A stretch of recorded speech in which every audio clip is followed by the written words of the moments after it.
We are coming now to a very important topic that many beginners struggle with. So traders typically have the choice between spot trading and derivatives trading. And these are two different things with different mechanics.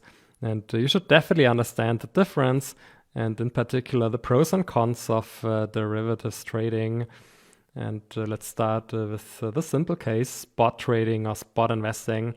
And let's assume that somebody offers you an apple for $1 and you agree and you pay $1 to the seller. And then the seller gives you the apple and you eat the apple. So that's a spot market transaction in the real world. And that's pretty simple, right? Now, if we replace the fruit apple by the Apple stock, then we have a spot transaction in the stock market.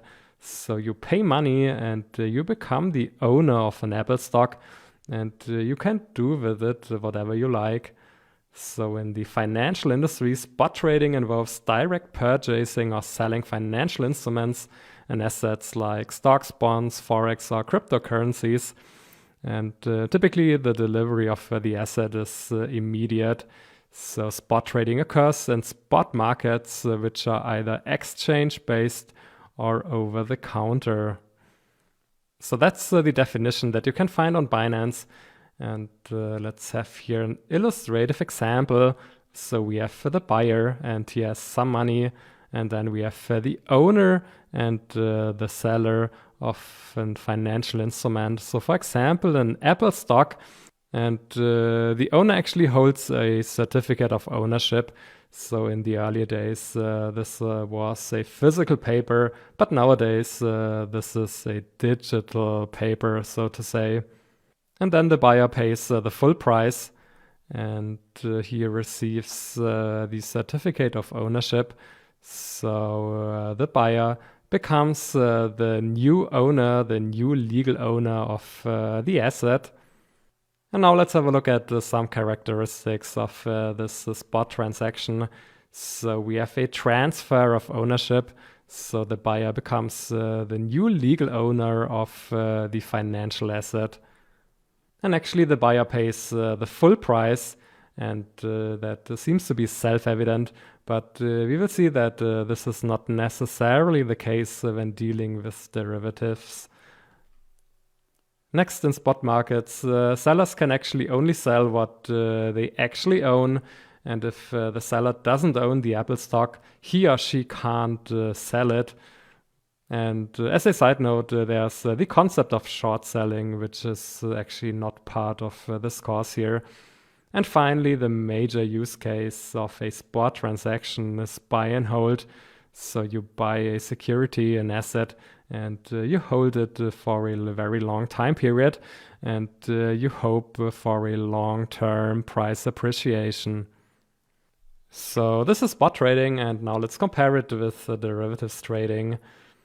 And derivatives are financial contracts set between two or more parties that derive their value from an underlying asset. So for example, the Apple stock or a cryptocurrency. And typical examples for derivative contracts are futures, forwards, and CFDs. So CFD stands for contract for differences.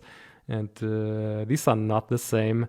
And the details are different, but the overall mechanics are very similar. And actually, all these contracts have one thing in common. So it's actually a bet on the future price movement of an asset. And this is highly speculative. Now, this is a rather technical definition of derivatives trading. And now let me further explain it with an illustrative example. And the following is now a generalized explanation that applies to futures and CFDs. So even if there are minor differences. But here in this lecture, we don't address the specifics of futures or CFDs. So we start here with a trader, and then the counterparty is typically a professional broker or financial institution. And then we have the derivatives contract. And in this contract, we have a reference to an underlying asset. So for example, the Apple stock or a cryptocurrency like the Bitcoin. And in this contract, the trader can either bet on rising prices or falling prices. So both alternatives are possible here. And then as time goes by and prices move, the contract either expires or one party, typically the trader, terminates the contract. And then depending on whether prices of the underlying went up or down, either the trader or the broker is obliged to compensate the other party. And this is also called cash settlement of the contract. So in the unfavorable case, if prices moved into the wrong direction for the trader, he has to compensate the broker. And otherwise, if prices moved into the right direction for the trader, then the trader receives cash compensation from the broker. So that's, of course, the desired outcome. And now let's have a look at some characteristics of a derivatives trade. So typically the trader will never become the owner of the underlying asset. So there's just a derivatives contract between the trader and the broker. And as a side note, in some contracts, there is indeed a physical delivery of the underlying asset. But this is beyond the scope here of this course. So typically in our transactions, the trader will never become the owner of the underlying asset. And therefore the trader doesn't pay a price for the underlying asset, but he or she needs to post a margin to collateralize the potential cash settlement obligation. So we have seen before that if prices move into the wrong direction, the trader have to compensate the broker.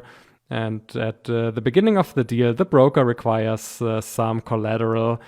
And typically the trader has to post a margin, so a cash collateral. And now comes probably the most important aspect here. So typically the margin requirement is much less than the price of the underlying.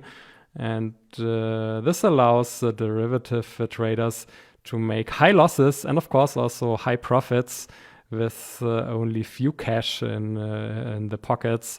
And this is also referred to trading with leverage trading. And we will see this in more detail in one of the next sections. And finally, there's another advantage of derivatives trading. So typically traders can benefit from rising and falling prices. So they can bet on rising and falling prices of the underlying asset. And this allows traders to increase potential profits, but of course also losses. So this was a short introduction and a short comparison, spot trading versus derivatives trading. And in the next lecture, I will give you a very simple and illustrative example. Thanks for watching and see you there. Bye.